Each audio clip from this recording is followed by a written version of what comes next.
क्यों बोले ये पॉइजन करेगी?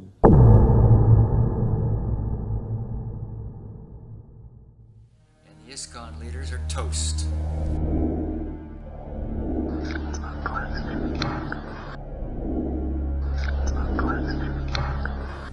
Even those who were not directly involved in Srila Prabhupada's poisoning, they are all as responsible now for aiding and abetting, as accessory after the fact, participating in the cover-up.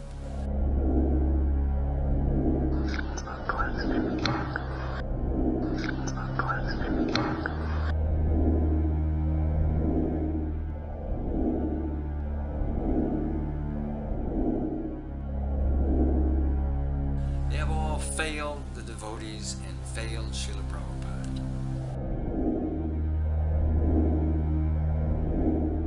I think I only way that at the last day, don't torture me and put to death.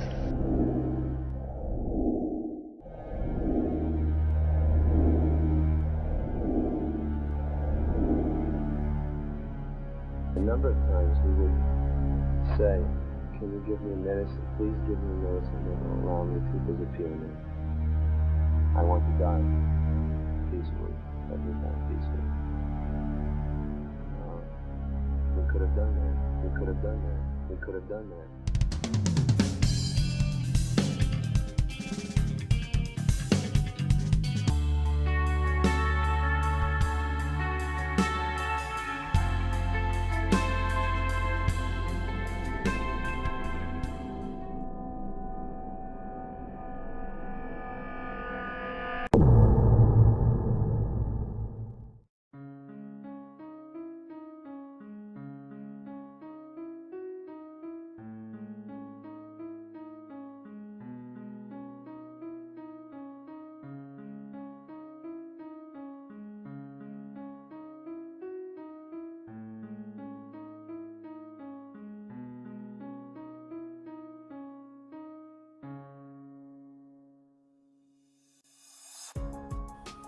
Devotees have been seriously misled that there is only some indecipherable whispers and some talk of medicine that was like poison.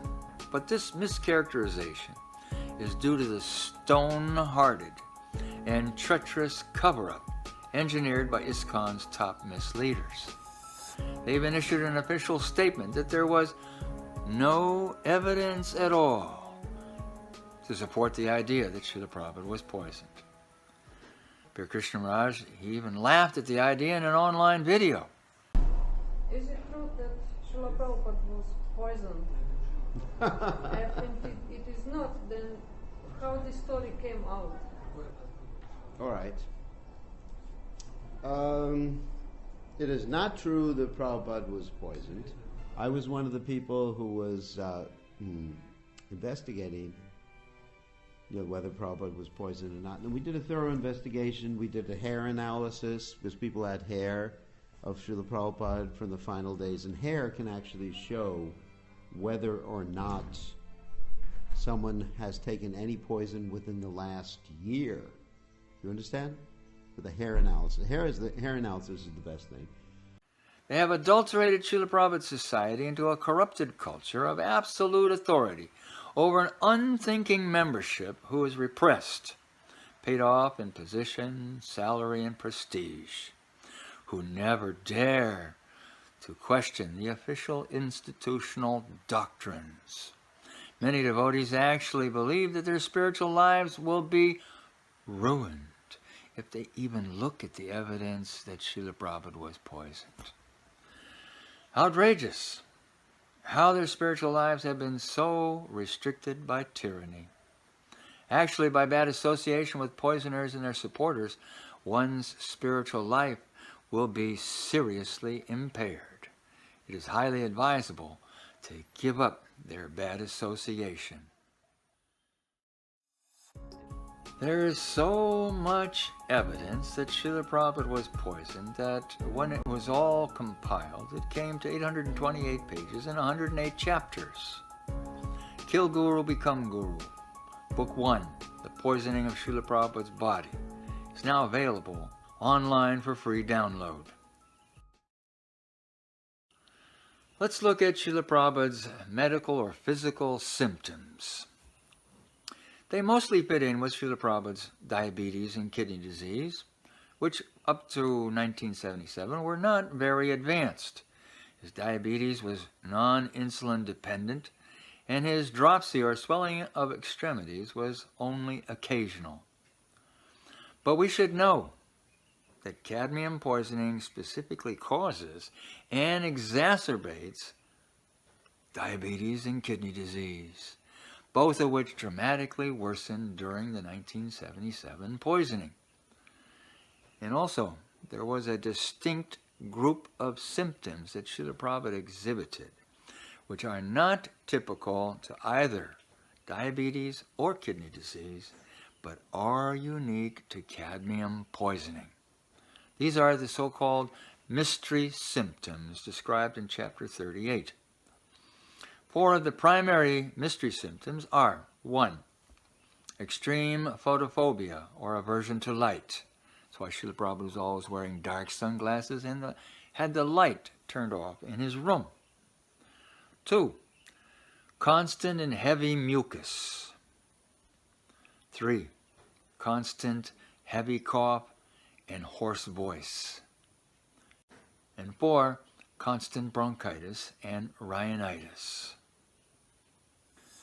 The cadmium hair tests in 2002 and 2005 with Dr. Morris at the Missouri University Research Reactor have now proven as a scientific fact that Srila Prabhupada was poisoned with cadmium at about 250 times above average normal levels.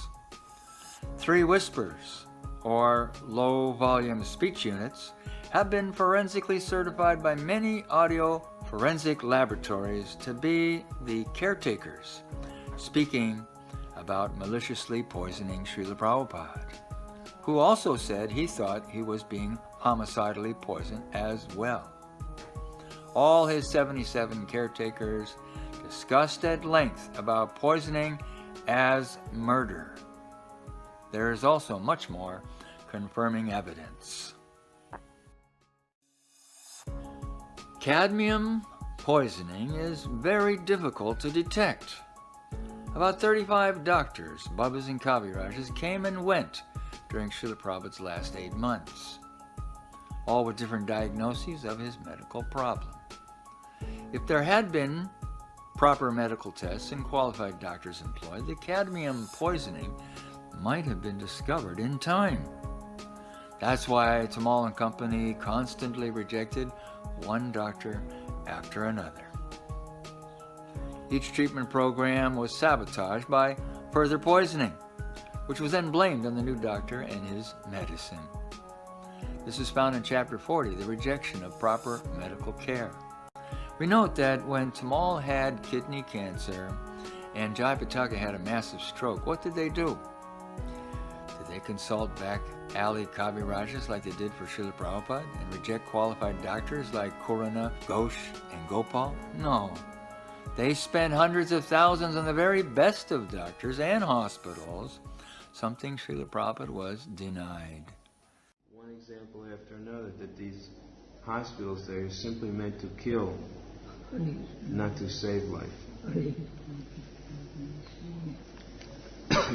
I mean, I don't think we have any faith either in them, Srila Prabhupada.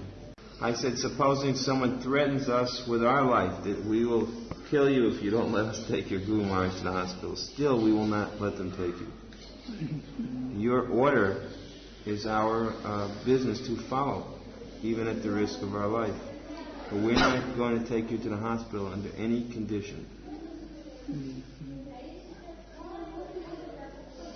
Neither, not only is it your order, but we also see absolutely no benefit from these hospitals. I mean, your order is sufficient, but apart from that also, from our own limited intelligence, we also see that these hospitals are condemned. These doctors are blind, these allopathic doctors. And Tamal even rejected one of the better Kavirajas over a matter of 20 rupees. There was actually a urine analysis test done by Banamali Kaviraj in late October of '77. He had been asked to return to Srila Prabhupada's care, and 2 ISKCON devotees brought a Dabur honey bottle with Srila Prabhupada's urine to his dispensary in Vrindavan. The son, Braj Dulal Goswami, who was 17 years old at the time, in 2005 testified on national Indian television how he witnessed his father 3 times mixing Ayurvedic powders with Prabhupada's urine, each time separating into layers of various colors. Banamali declared, "This is poison. The body is rotting. No one can tell. For this there is no cure, so I will not treat him." This is in chapter 80. Srila Prabhupad का इलाज कर रहे Ayurveda doctor कविराज बोनामाली को भी श्रीला प्रभुपद की मौत से तकरीबन 20 दिन पहले उनके यूरिन सैंपल में जहर के कुछ लक्षण नजर आए थे, जिसे देखकर कविराज बोनामाली ने श्रीला प्रभुपद का इलाज करने से इनकार कर दिया था। हमसे उन्होंने कहा, देखो ये उन लोगों से देखो इसमें ये 3 लेयर जो है, ये रिंग जो है, ये जो है एक तो ये बोन मैरो और ये ब्लड और ये बोन का चूरा हड्डी, ये 3 चीजें इसमें 3 चीजें हैं। ये जो है ये होता कब है, ये होता है ये स्लो पॉइजन अगर किसी को किया जाए तो नॉर्मल डेथ आदमी की होगी, किसी को पता भी नहीं चलता क्या किया नहीं किया।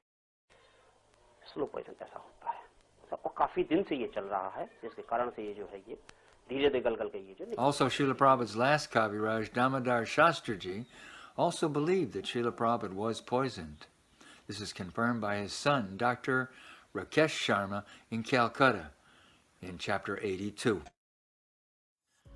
We have previously discussed how the prime suspects, namely Tamal Bhaktachru and Jayapataka Swamis, all orchestrated a phony investigation to clear their own names with a book of lies, fraud, and deceitful denials. They thus cleverly sidelined and upstaged their own honest investigator, Balavanta Das. The treacherous GBC cover-up of the poisoning evidence is unraveled in 10 chapters of our new book. They utilized all the dark arts of mundane politics and even banned any further discussion of the matter. Why? Because everything they have is mortally threatened by this truth. Their criminal cover-up itself amounts to another piece of evidence that Srila Prabhupada was poisoned, as they have chosen the dark side by denying the truth and protecting the poisoners amongst them. They say, what difference does it make? Don't disturb us. It was so long ago. Srila Prabhupada should not be taken seriously. Thus the GBC has taken the side of evil, the side of Srila Prabhupada's poisoners. So, how do we know that some of Srila Prabhupada's senior disciples poisoned him with heavy metals? Because there's so much evidence to this effect. The new book has 25 chapters on the suspects, which reveal a very different picture than that all of them were always loving disciples.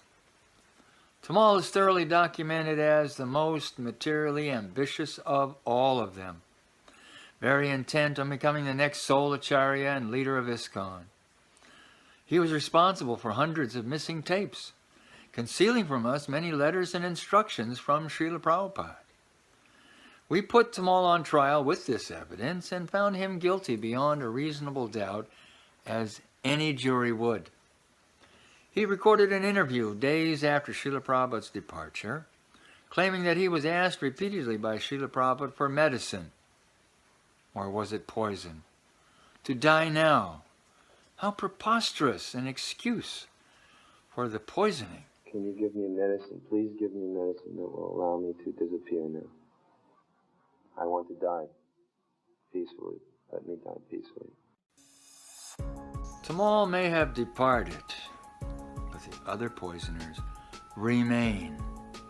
Several persons were whispering about the poisoning. About giving medicine for Srila Prabhupada to die, Tamal said, "We could have done that, but we," he was not alone. With diplomacy and politics, Tamal made many allies. 3 of them, Bhakti Charu, Jayapataka, and Tamal, organized their whitewash cover-up of the poison evidence in 2000. And Tamal was very, very close to Bhakti Charu and Bhavananda. The poisoners had the motive, the means, and the opportunity, and they gained enormously from Srila Prabhupada's early departure. Tamal and Bhakti Charu handled all the food and the medicines. Bhakti Charu emphatically defended that if there was a poisoning, it must have been him. And now we do know that there was a poisoning. Tamal was not alone in poisoning Srila Prabhupada. A group of poisoners conspired and hijacked the leadership of ISKCON, and they are still there today, 40 years later. In the months since we have announced the findings of catastrophic, massive cadmium poisoning by the Truth Committee's private investigation, ISKCON and its leaders have not responded at all. Nothing. But what can they say anyway? Their bucket of denials is now empty. How does one refute solid scientific proof? Many ISKCON leaders either know about or accept the fact of Srila Prabhupada's poisoning, but they have all sold their soul to the poisoners in exchange for their positions and benefits. Such weakness. This is similar to Bhishma's and Drona's silence when Draupadi was disrobed. Haters and abettors, deniers of the truth, complicit after the fact in the crime of the millennium. Dear GBC and all those in ISKCON, what is the use of your oaths, your positions, your tilak, your dhotis, your saris, or your very life, if you are in bed with those who poisoned Srila Prabhupada? All for some pieces of broken glass or the illusion of spiritual leadership? Break loose of your complicity and be loyal to Srila Prabhupada. Find out the poisoners and remove them. We challenge the entire ISKCON leadership to publicly acknowledge that Srila Prabhupada was poisoned, then to deeply repent your cover-up of this truth, to admit you are disqualified to lead Srila Prabhupada's institution, and then resign honorably, the sooner the better. ISKCON has been controlled for 40 years by those who poisoned Srila Prabhupada. And that was not the end of their mischief. They and their successors then destroyed what Srila Prabhupada struggled so hard to create. They have poisoned Srila Prabhupada's sacred books with endless, unnecessary, and unauthorized changes to spoil these transcendental literatures so they no longer even sound like Srila Prabhupada, what to speak of the changed meanings and purports. They allowed and even were part of a culture of child and sex abuse that still has not been cleaned up. They changed the deity worship. They introduced something called reinitiation. They posed as Diksha gurus while behaving like perverts and false prophets, trying to be great religious innovators. They endorsed mission drift and financial unaccountability. Where does the money go? And their trail of lies, deviations, corruption, and disobedience to Srila Prabhupada's clear instructions would fill an encyclopedia. They tried to fool us with a shift from absolute zonal acharyas to an absolute elite and unelected GBC, which is totally politically corrupt. Kali Chelas control ISKCON. They have poisoned Srila Prabhupada's mission in so many ways that even 50 chapters in Book 2, the poisoning of Srila Prabhupada's mission, is not enough to cover them all. Srila Prabhupada's poisoners still plunder ISKCON and continue to corrupt the Hare Krishna movement with each passing day, while we have stood by and watched. Now that Srila Prabhupada's poisoning has been proven completely, finally, and conclusively, how can honest and faithful followers of Srila Prabhupada leave his hijacked mission in the hands of his poisoners?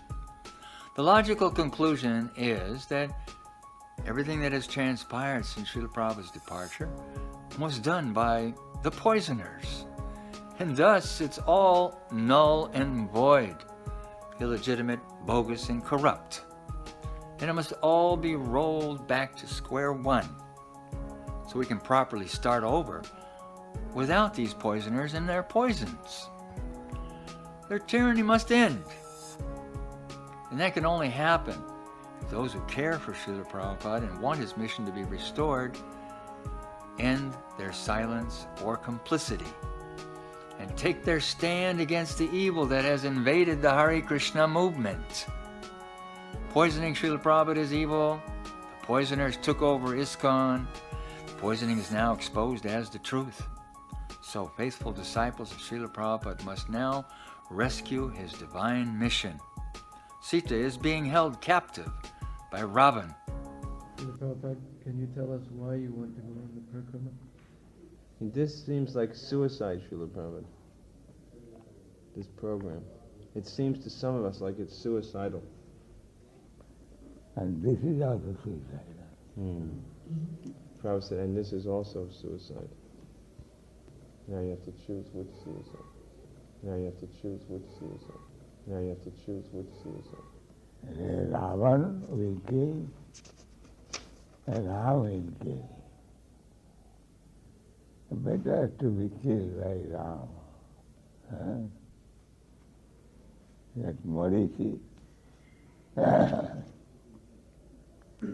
if he does not go to mislead Sita, he will be killed by Ram. And if he goes to be killed by Rama, then it is better. Each of us must now consider what we should do to rescue Srila Prabhupada's mission from the Ravanas who poisoned Srila Prabhupada. And if this does not motivate us, we must all be dead stones.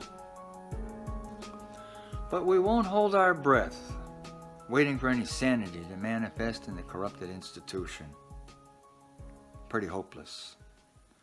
We call instead upon the devotees everywhere to remove the ISKCON leadership and start over, as though it were the day after Srila Prabhupada's departure.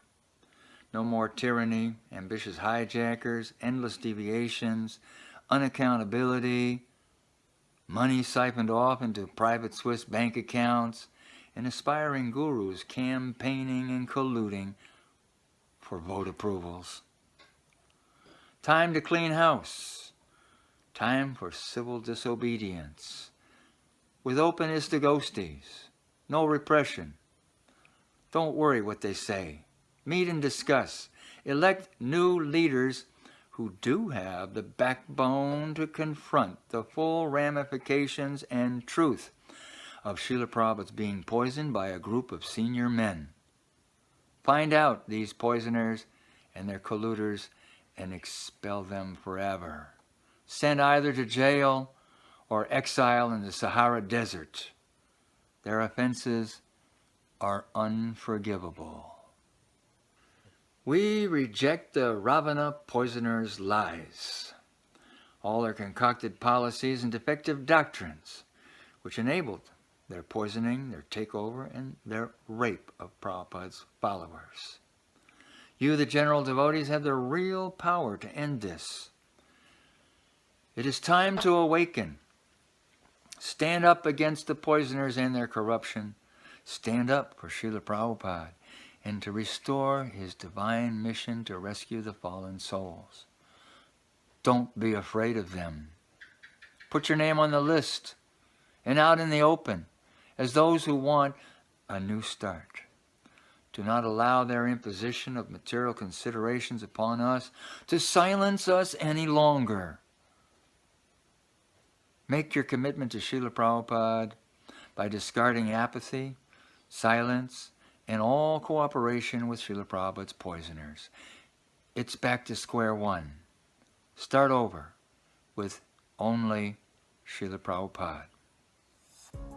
The Hare Krishna movement needs a total reset. The present GBC's authority is hereby revoked due to their corruption and failures, not least of which is their harboring of Srila Prabhupada's poisoners in their own ranks to this very day. Things are way off track and must be put right again. This begins at the local level. Wherever there are those with gratitude to Srila Prabhupada, come together, discuss, study the facts, the issues, and the truth. Decide your own future with your own intelligence according to Srila Prabhupada's teachings. One thing is for sure, Srila Prabhupada did not want a tyrannical bureaucracy or an ISKCON like it has evolved today. The era of the poisoners must come to an end, and in this there can be no compromise. Those who, after everything, still insist on following the poisoners and their poisonous doctrines may do so, but separately, not in Srila Prabhupada's institution. ISKCON must be restored to Srila Prabhupada, to his standards, his instructions, and his unchanged books. We have to determine by study, open discussion, and debate what it is that Srila Prabhupada wanted us to do after his departure. We reject what we've been told by the poisoners. Prabhupada is calling out for your help in rescuing his mission from the Ravana poisoners. Those who can hear him, the time for a spiritual revolution has arrived.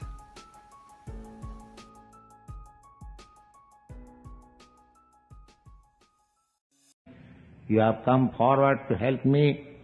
I shall request you all that I shall go away, but you shall leave. Don't give up pushing on this movement, and you will be blessed by Lord Chaitanya and His divine grace, Bhakti Siddhanta Saraswati Goswami Prabhupada. Thank you very much.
Suppose if I am here and somebody kills me, and if you do not protest, is it a very good business?